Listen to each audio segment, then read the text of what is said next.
Listo, Ramón. Muchas gracias. Buenas noches a todos. ¿Cómo están? Me da gusto estar Buenas nuevamente noches, con ustedes. bien, gracias. Bienvenido, pastor. Buenas noches. Amén. Gracias a Dios, su hermano Ramón Vázquez, como siempre aquí, Buenas noches. feliz, gozoso de poder estar en esta clase. El día de hoy vamos a hablar de lo que es la carta de Pablo a Timoteo, en la primera carta de Pablo a Timoteo, en el capítulo 2. Me gustaría hacer una oración antes de iniciar, si me permiten. Amado Padre, te damos gracias por este tiempo, te damos gracias, Señor, porque nuestros pies corren a recibir las noticias del Evangelio. Te doy gracias por cada hermano y hermana que han dejado de hacer sus actividades, o han suspendido, han puesto pausa a sus actividades cotidianas para recibir este mensaje que tu Espíritu Santo tiene para nosotros. Echamos sobre ti toda ansiedad y te pedimos que poco a poco se vayan integrando todos los alumnos del instituto, que este mensaje traiga edificación, confirmación y consolación, y que sea el Espíritu Santo el que hable a través de tu siervo. Todo esto lo pedimos en Cristo Jesús. Amén y amén. Comenta que a todos Este, los maestros se les pone al brinco. Les voy a pedir una disculpa porque ando un poco mal de la garganta, entonces si me ven que estoy tosiendo, pues oren por mí para que no tose. Amén. Bueno, vámonos con este tema muy interesante, todo lo que vamos a ver hoy.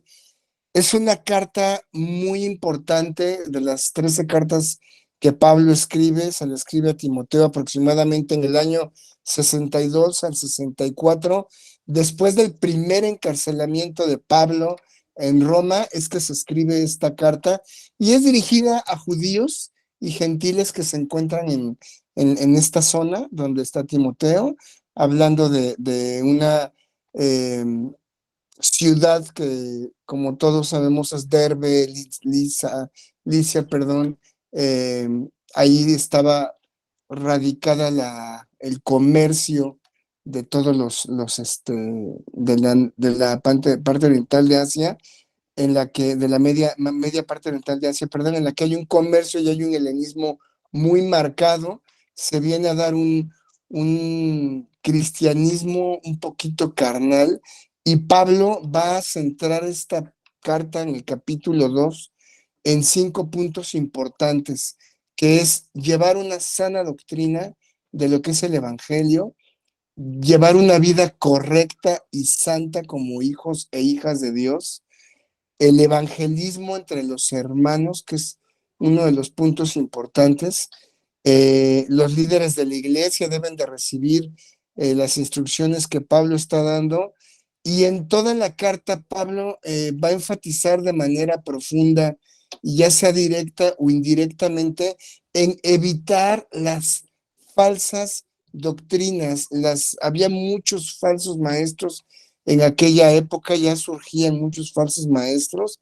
El método de escritura que vamos a ver el día de hoy es una literatura epistolar pastoral, dando a entender que Pablo le está dando a Timoteo ese lugar de pastor, ya le está confiriendo facultades de pastor, conforme a lo que conocemos respecto de Efesios capítulo 4.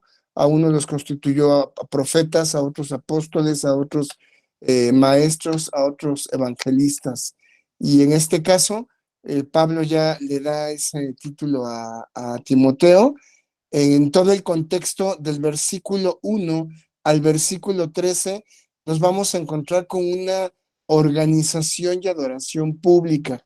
Repito, en lo que es el capítulo 2, del versículo 1 al 13, hay una organización pública, y lo dividimos en el papel de los hombres del versículo 1 al versículo 8, y el papel de las mujeres del versículo 9 al versículo 15. En esta carta, en el capítulo 2, nos vamos a encontrar con algunas vicisitudes y algunas lagunas teológicas que han causado pues revuelo, y libros y comentarios respecto del papel de las mujeres en la iglesia, los falsos maestros, etcétera, etcétera. Tenemos mucho de qué hablar, y primeramente a mí me gustaría el poder dar lectura a esta carta de Pablo a Timoteo, en la que, como les acabo de comentar, pues son 15 capítulos que tendríamos que analizar el día de hoy. Lo voy a leer de corrido y posteriormente vamos a ir desmembrándolo. Dice la primera carta en el capítulo 2, versículo 1, exhorto ante todo a que se hagan rogativas, oraciones, peticiones y acciones de gracias por todos los hombres, por los reyes y por todos los que están en eminencia, para que vivamos quieto y reposadamente en toda piedad y honestidad, porque esto es bueno y agradable delante de Dios nuestro Salvador, el cual quiere que todos los hombres sean salvos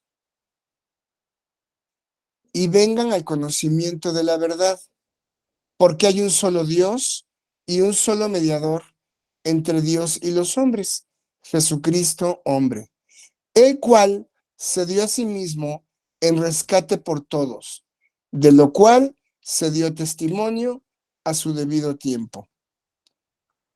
Para esto yo fui constituido predicador y apóstol. Digo la verdad en Cristo, no miento, y maestro de los gentiles en fe y en verdad. Quiero pues que los hombres oren en todo lugar,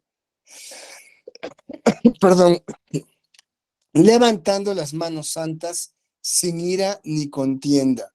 Asimismo que las mujeres se atavíen de ropa decorosa, con pudor y modestia, no con peinado ostentoso, ni oro, ni perlas, ni vestidos costosos, sino con buenas obras, como corresponde a mujeres que profesan la piedad.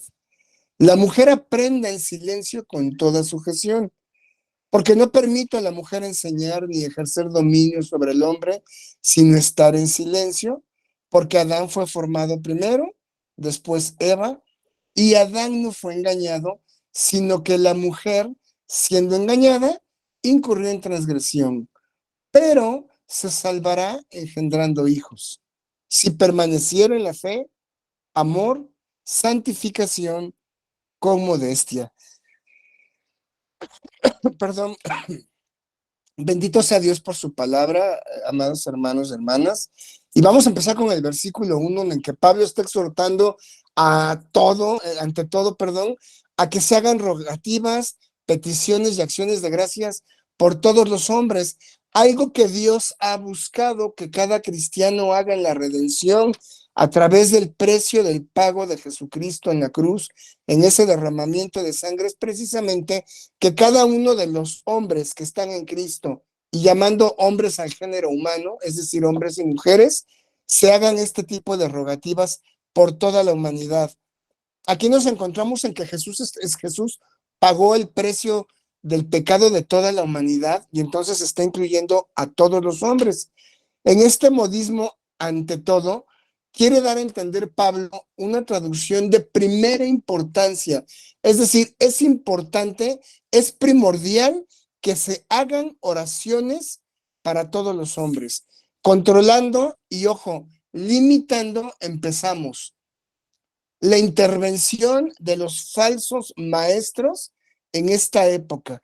Pablo es muy enfático en este tema y lo hace de esa manera. Dice, hagan rogativas, hagan oraciones, hagan peticiones y acciones de gracias. Si se dan cuenta, esta serie de palabras las vamos a encontrar en dos partes de las cartas paulinas. La primera es en Filipenses capítulo 4, versículo 6, y ahí encontramos las palabras oración y ruego y peticiones. Pero también en Efesios capítulo 6, versículo 18, nos encontramos con dos palabras, que es oración y súplica, lo cual nos quiere decir que Pablo en sus cartas epistolares, en estas 13 cartas que mencionamos, va a correlacionar la necesidad de la oración de todos los que estamos en Cristo por todos los hombres. Y todos los hombres se hace un exclusivismo en el cual se quita a los falsos maestros, de los cuales Pablo ya tenía una identificación clara de quiénes eran los que hacían esto. En el versículo en el versículo 2 dice, por los reyes y por todos los que están en eminencia, para que vivamos quieta y reposadamente en toda piedad y en toda honestidad. Y se nos enseña a través de la palabra un derecho divino en los reyes. Es decir, cuando nosotros hablamos de los reyes en la Biblia, estamos hablando de dos libros que vienen consecutivos a Primera y Segunda de Samuel, y en el cual se establece por parte de Jehová de los ejércitos un reinado que va a tener un sustento divino en la rama de Isaí, es decir, en David, en quien se desarrolla toda la gobernanza divina, eterna, pura y sublime en Jesucristo. En ese orden de ideas, entonces, nos encontramos con que el tema de los reyes es de suma importancia para Dios en el punto de la oración también. No nada más oremos por los hombres, oremos por los reyes. Aquí es un asunto de madurez teológica en el que nosotros el día de hoy tenemos que intervenir con una cuestión no de preguntar si la iglesia se encuentra de acuerdo con el gobierno que se tiene, porque aquí la palabra en el versículo 2 Reyes es una palabra que se traduce a la autoridad y gobernantes.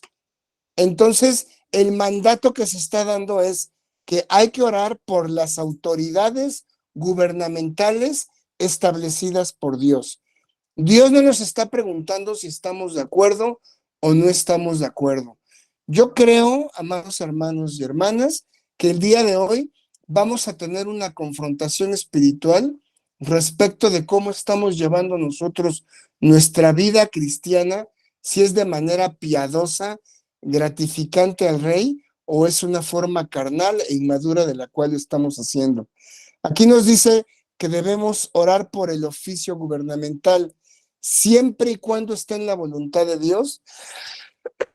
Disculpen, el gobierno del que estamos hablando. Romanos capítulo 13, versículo 1 y 2 nos dicen que nos sometamos a toda autoridad, porque toda autoridad ha sido impuesta por Dios. Y bueno, tenemos varios casos en los que podemos darnos cuenta de cómo el pueblo de Dios debe de ser sumiso. En el caso del Antiguo Testamento, nos encontramos con Daniel, y en el capítulo 1 nos damos cuenta que existe un Daniel que se tiene que someter a un emperador, a un gobernante llamado Nabucodonosor.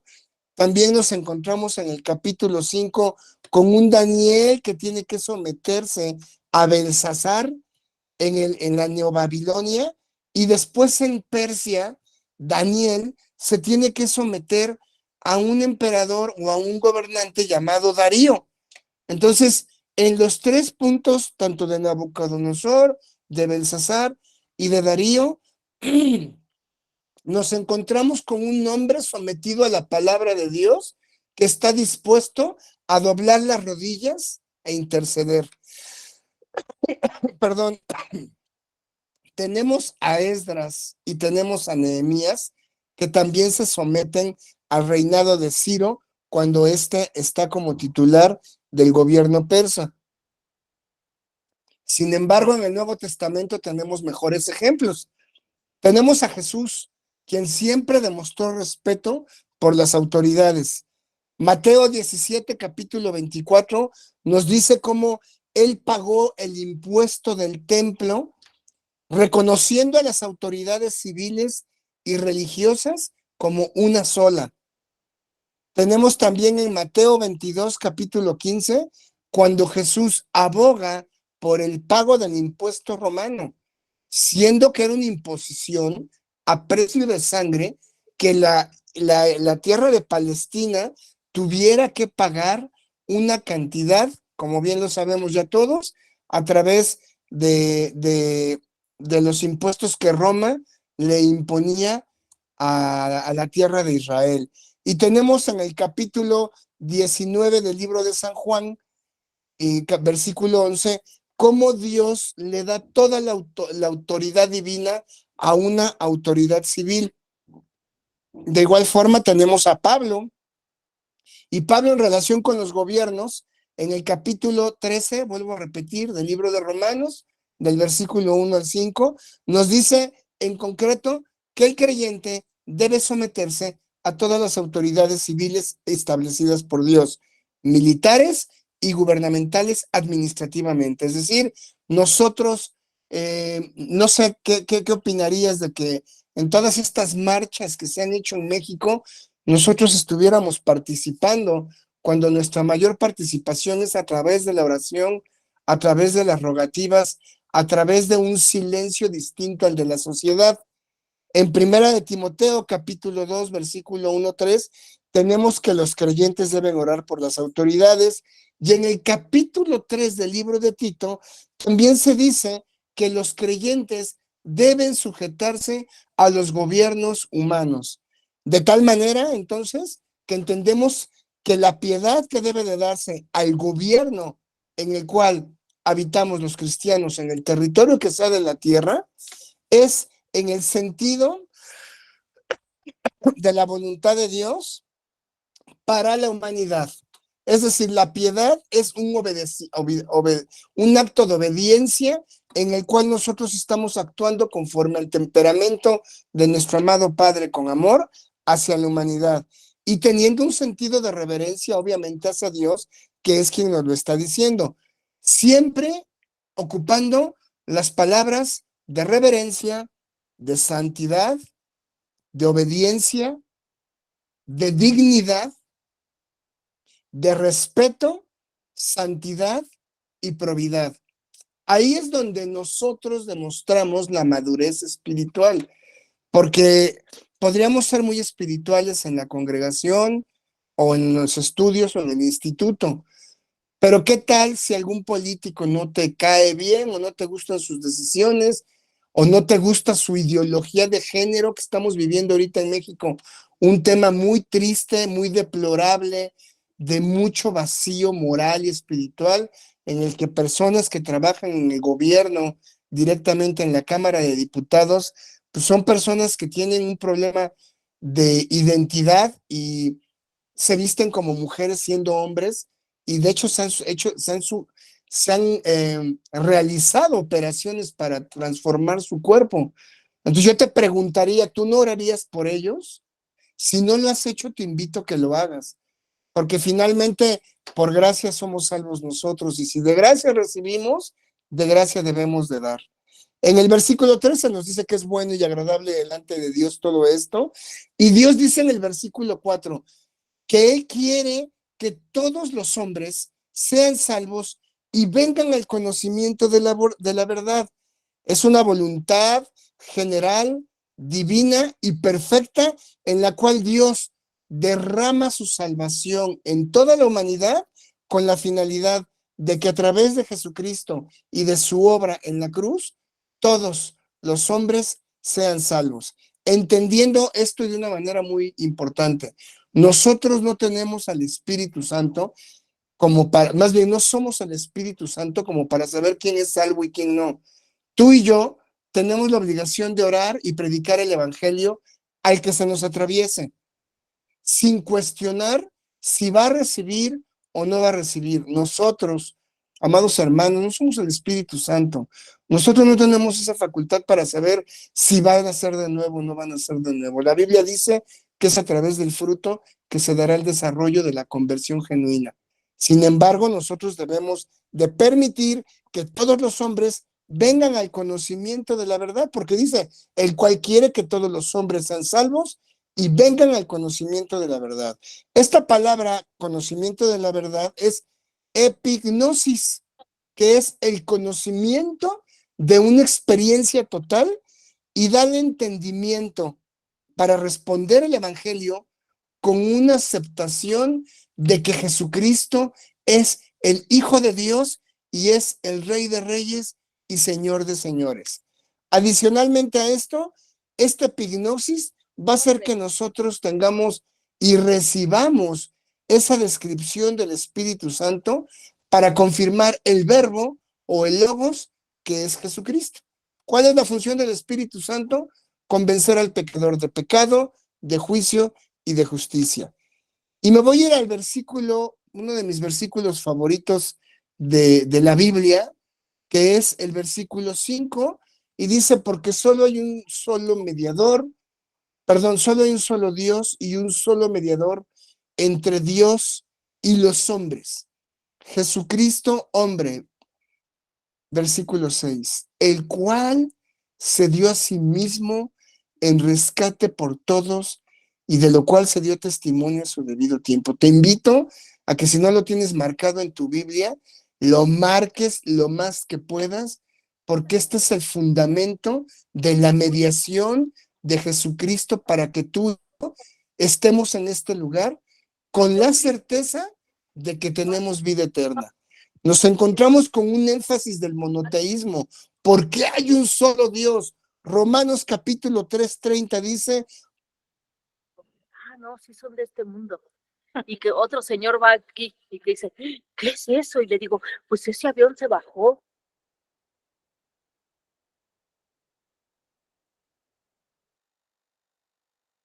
Ramón, está en silencio tu micro, perdón. ¿en qué parte se quedaron?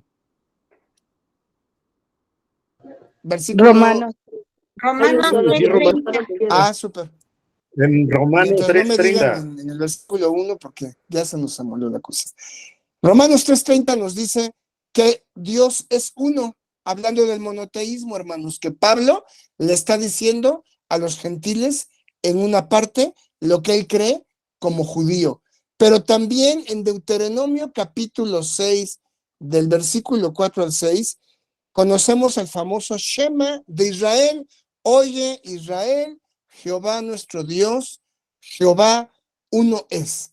Entonces, hay un solo Dios, pero ojo, porque hay un solo mediador entre los hombres y Dios. Y entonces aquí hay una separación que es muy importante remarcar. Vemos una personalidad divina del Hijo de Dios, separado del Padre, pero con una unidad esencial, divina y eterna en cuanto a esa separación de la cual cada una de las personas de la Trinidad tiene su función y su jerarquía, pero no se pueden ver desde un punto de vista diferente a lo que es el Padre, a lo que es el Hijo y a lo que es el Espíritu Santo. Viendo a Jesús como un solo mediador, entonces nos enteramos de que Jesús tiene una connotación sacerdotal. Y esa connotación sacerdotal es, Jesús es nuestro Salvador, Jesús es nuestro sustituto en una expiación,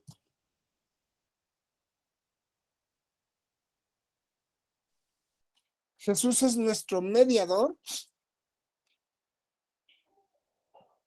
y nuestro intercesor. Repito, Él es en esta connotación de la que hablamos, un sacerdote como Salvador, como sustituto, como mediador y como intercesor delante del Padre. Jesucristo, hombre, dice en este punto, al final del versículo 5, Jesucristo, hombre, ¿por qué? Porque de los falsos maestros gnósticos había una doctrina en la que se negaba la humanidad de Jesús. Primera de Juan capítulo 4 dice que todo espíritu que confiesa que Jesucristo ha venido de carne es de Dios. De lo contrario, si no confiesa todo espíritu que Jesucristo ha venido de carne, viene a tener el espíritu del anticristo. En el versículo 6 se dice, el cual se dio a sí mismo en rescate por todos, de lo cual se dio testimonio a su debido tiempo.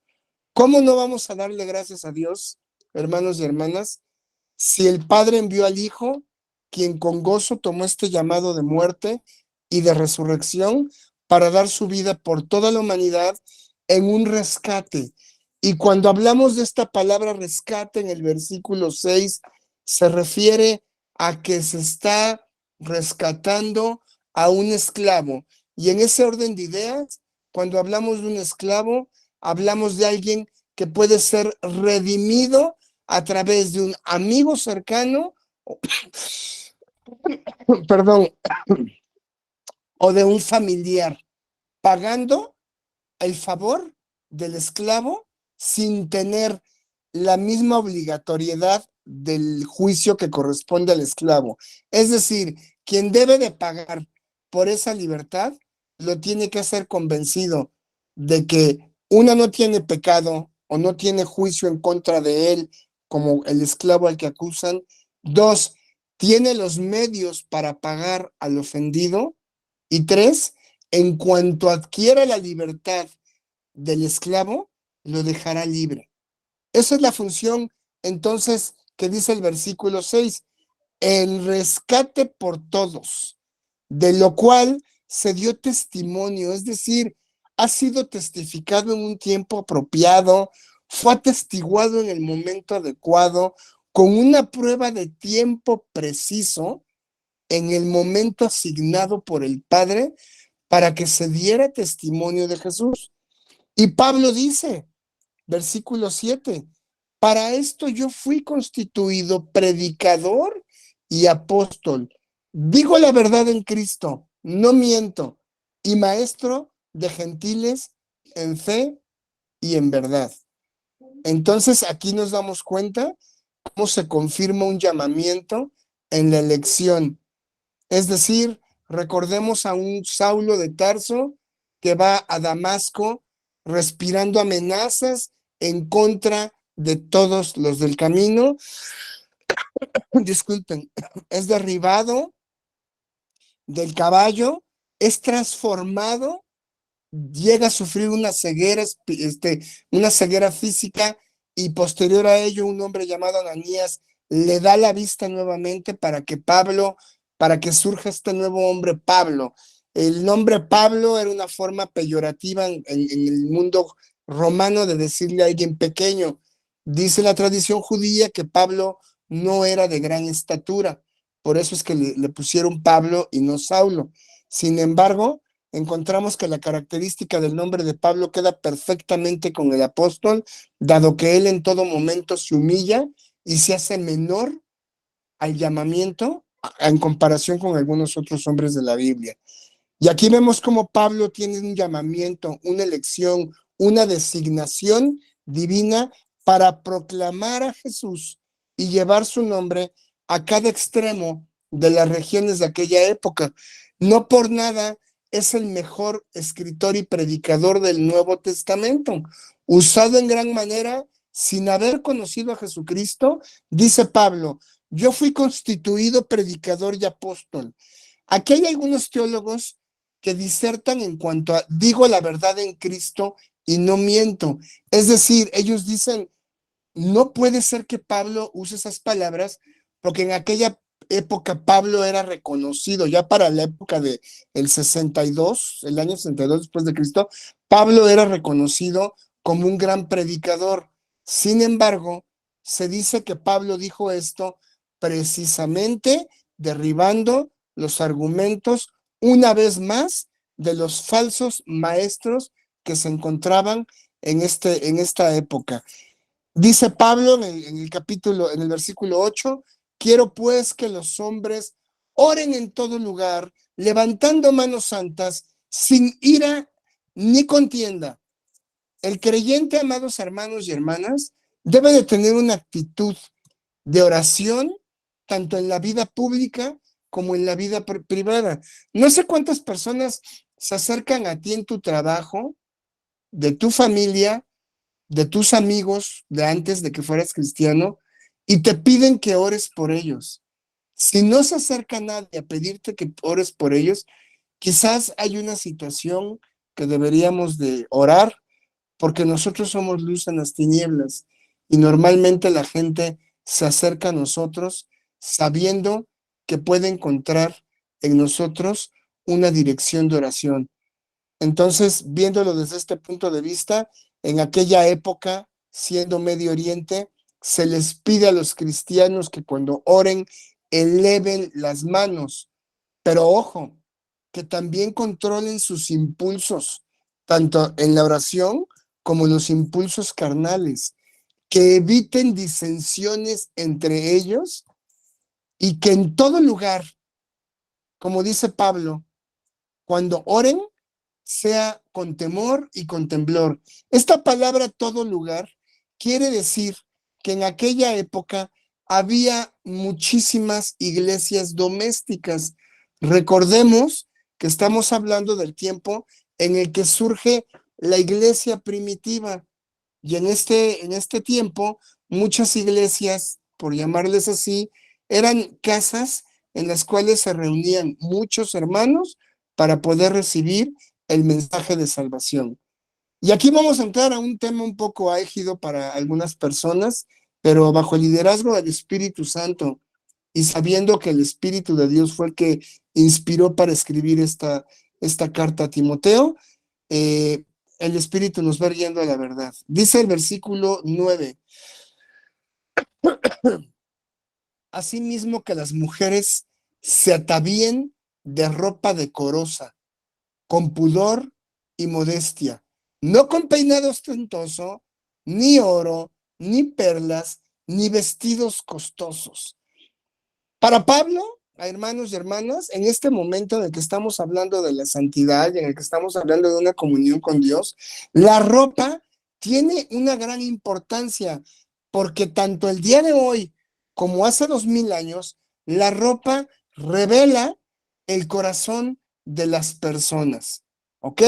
Lo repito, la ropa va a revelar el corazón de las personas y la mente de los creyentes. Entonces, había una necesidad de solicitar una vestimenta que fuera discreta, que fuera santa, y no solo en la iglesia, sino en todos los lugares a los que asistieron los creyentes. ¿Y por qué? Muy sencillo. En aquella época había, tanto, si hablamos de, me permitirían usar la palabra moda, en aquella época se estilaba, tanto para judíos como para romanos de alta sociedad, que las mujeres trajeran peinados muy ostentosos y muy elaborados. Entonces, esos peinados llamaban mucho la atención. Y en la iglesia también había gente de mucho dinero, pero también había gente con recursos económicos muy escasos. Si tú lees el primer capítulo y el segundo capítulo del libro de los Hechos, escrito por Lucas, se nos describe la necesidad de atender a viudas, la necesidad de vender heredades y repartir el dinero entre todos. Entonces, aquellos que vendían eran gente que tenían dinero y podían disponer de sus propiedades para ayudar a los que no tenían. Pero había mucho tropiezo en la iglesia cuando entraban las mujeres de sociedad judía o de sociedad romana con joyas y con peinados ostentosos, porque no denotaban humildad, sino denotaban cierta soberbia ante los demás hermanos. Por eso es que lo dice así Pablo.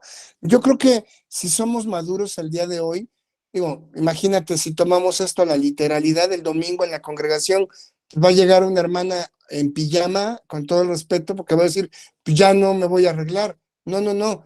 El tema es que a partir del versículo 9 hay una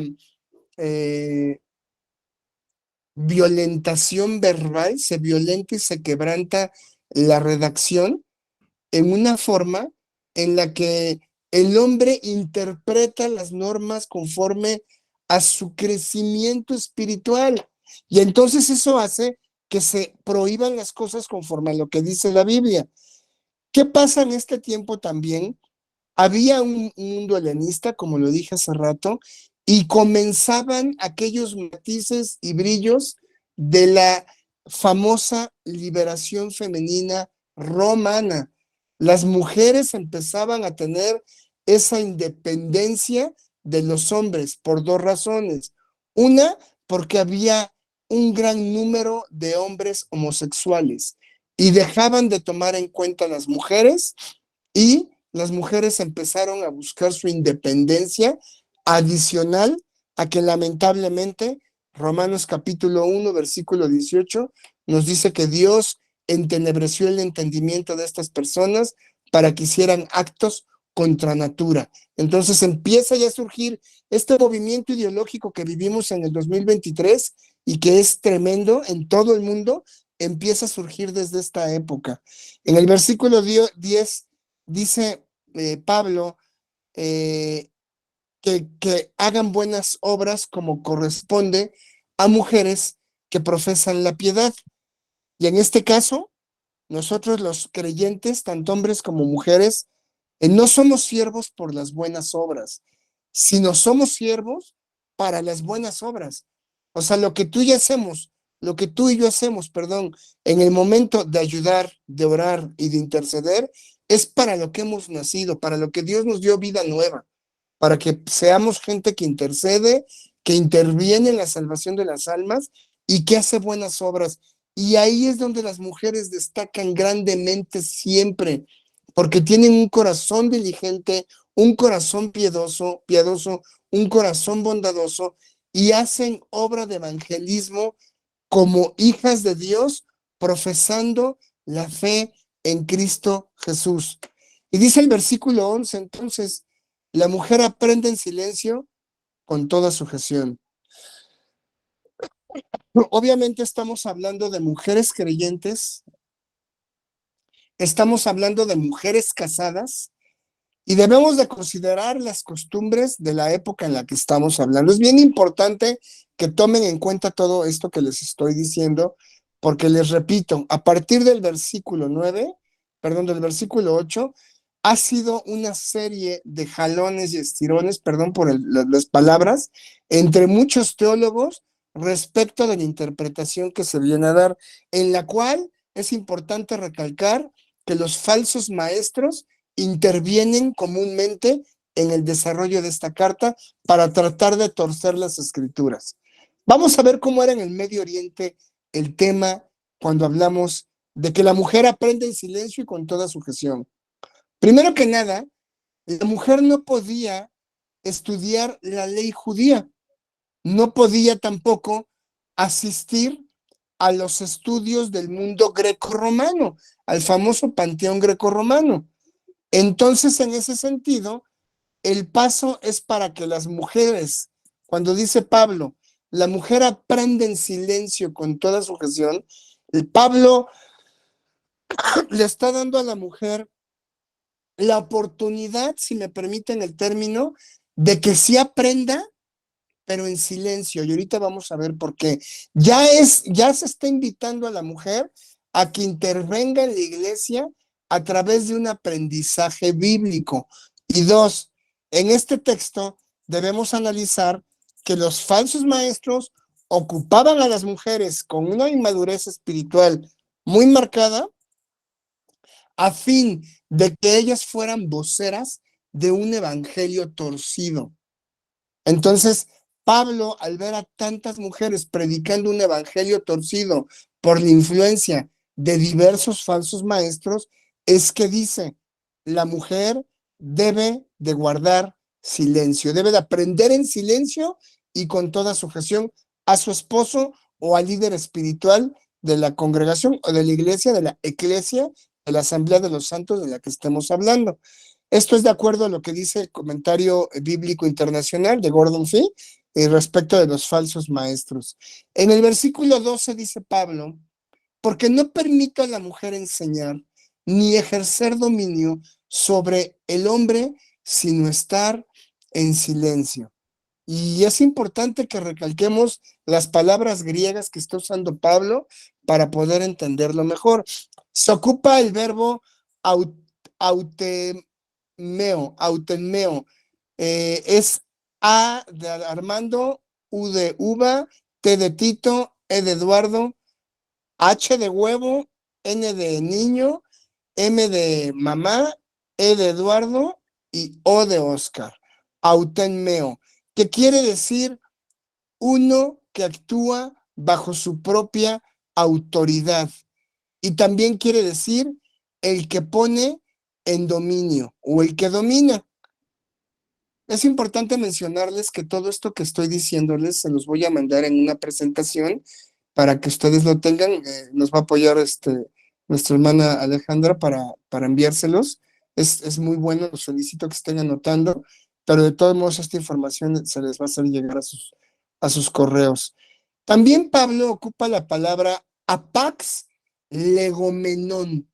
Apax con H y X al final, espacio, legomenon, que se aborda desde una perspectiva cultural oriental en la que las costumbres de los hombres no eran la voluntad de Dios, sino que eran culturas humanas que intervienen en el desarrollo de la carta. Y voy a usar como ejemplo el Antiguo Testamento a David.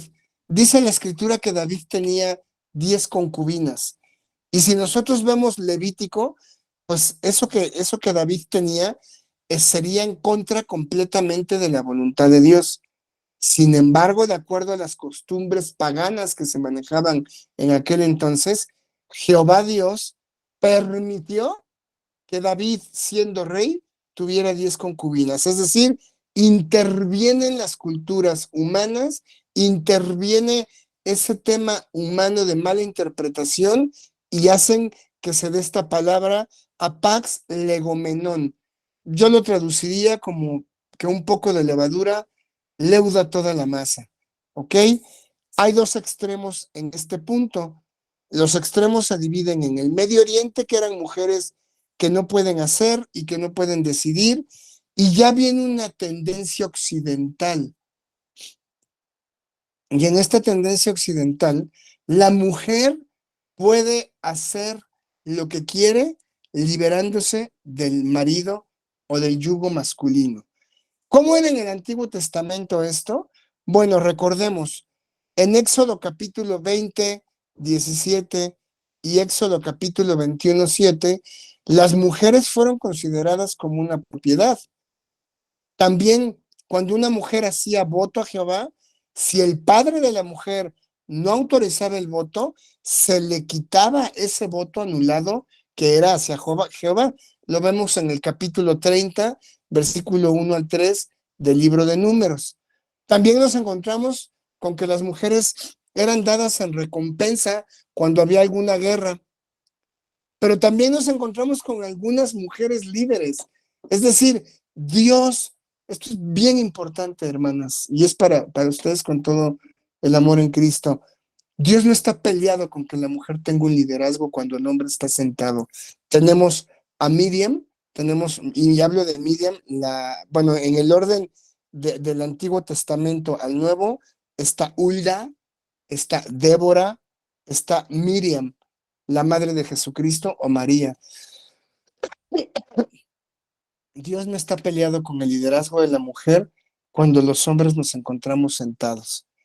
En el Nuevo Testamento ya hay un cambio porque culturalmente, tanto en el mundo judío como en el mundo grecorromano, las mujeres son ciudadanas, ya tienen ciudadanía, pero de segunda clase, ¿ok? Y aún así ya se les toma en cuenta para el censo. Por ejemplo, cuando llevaron a Jesucristo a censarlo, Miriam o María, la madre de Jesús, biológicamente hablando, es necesario que vayan a Belén de Judá a censarse y ella cuenta como ciudadano. También tenemos liderazgo aquí, tenemos a Miriam nuevamente, tenemos a Isabel, tenemos a Ana, la profetisa de Lucas capítulo 2, tenemos a Lidia, tenemos a Febe, tenemos a Priscila, tenemos muchas mujeres. Ahora, la pregunta sería entonces, respecto de lo que acabamos de ver, ¿qué tenemos que hacer hoy? ¿Cómo debemos de tomar primera carta de Timoteo, capítulo 2, versículo 12 y del 8 en adelante? O sea, bueno, primero que nada, hay que retomar la intención del autor de manera original, es decir, sin que intervengan las costumbres y las voluntades de los hombres.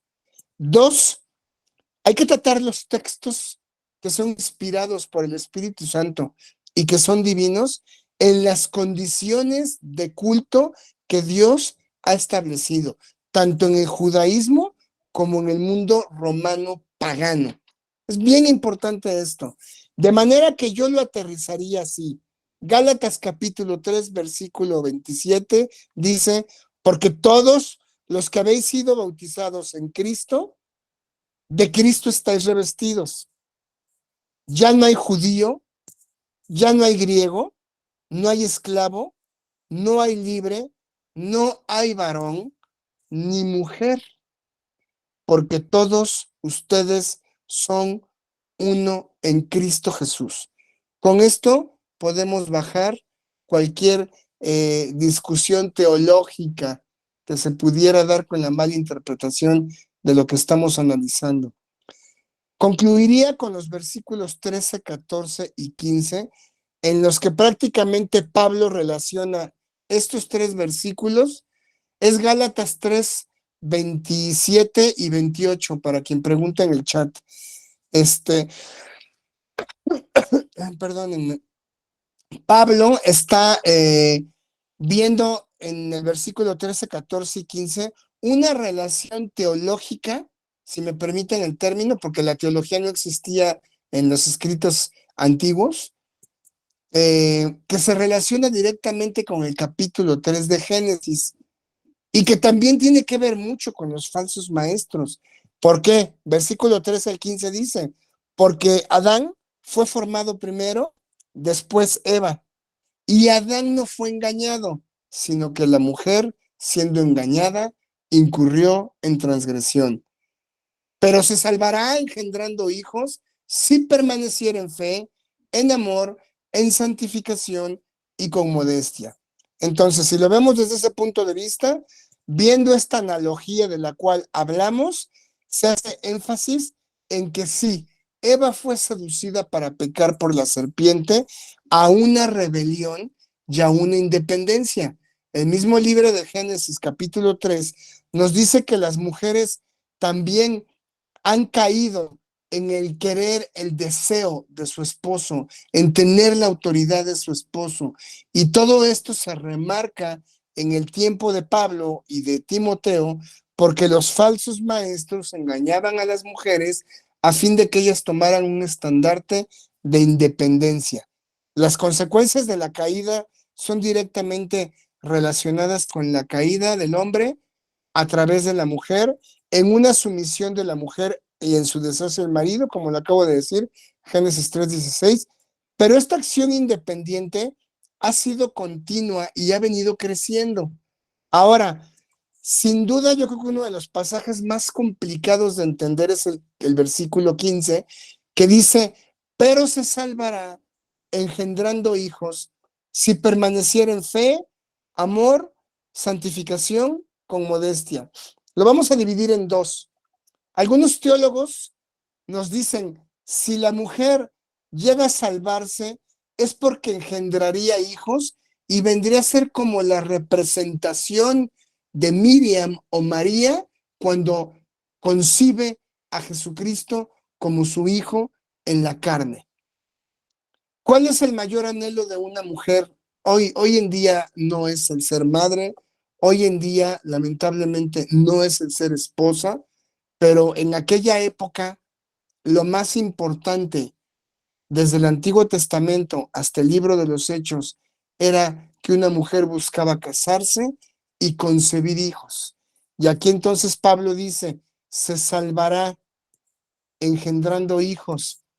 Pero no nada más se trata de engendrar hijos, sino que una mujer cristiana debe de permanecer en la fe, debe de permanecer en el amor, debe de permanecer en una santificación constante, con modestia y con todas las características que acabamos de mencionar.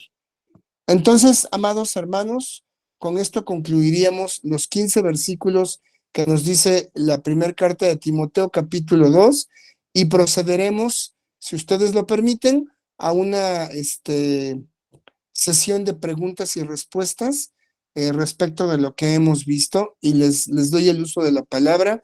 Les agradezco mucho su atención y espero haya sido de bendición todo lo que se analizó a la luz de la palabra y bajo el liderazgo del Espíritu Santo. Gracias, los escucho.